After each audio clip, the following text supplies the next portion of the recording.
रज्जू मंचला जी का कार्यक्रम का आनंद लीजिए दोस्तों, बहुत अच्छा है।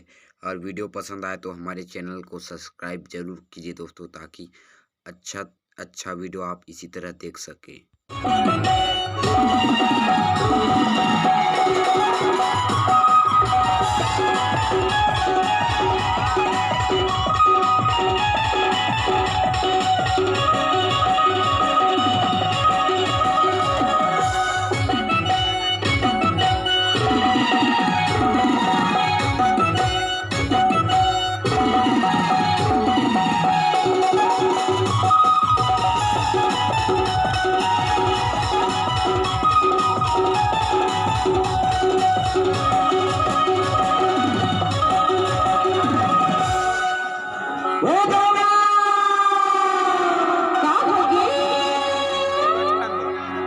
अरे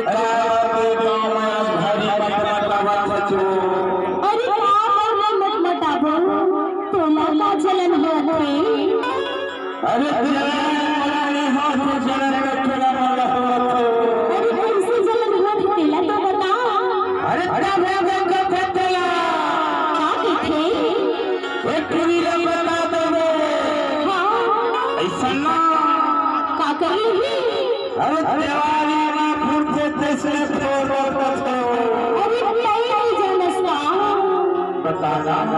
अरे तिवारी बना फटाफा फुरफुरी फटाफा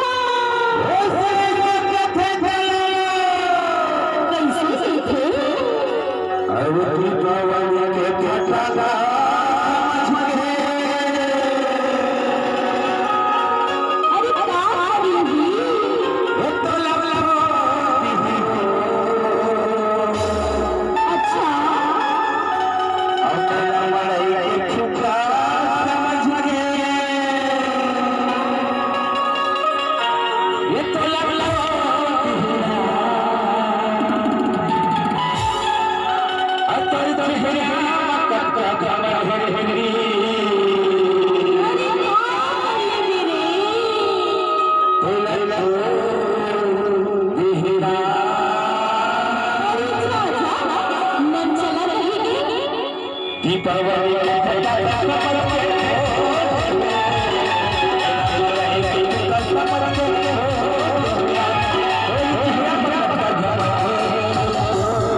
अरे क्या हो गए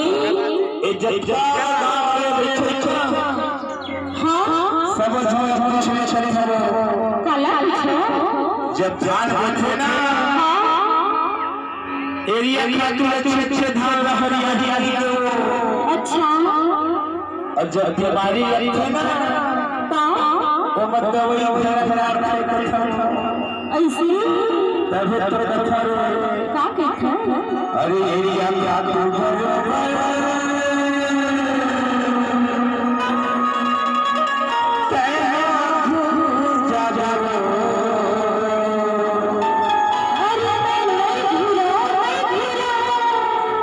ये जवानी चार दिन के पत्थर कई 4 दिन की जवानी मत मजा घलो भारी है ना जी। कौन पूछी जवानी वो जवानी वक्त घमा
क्या कहते हैं?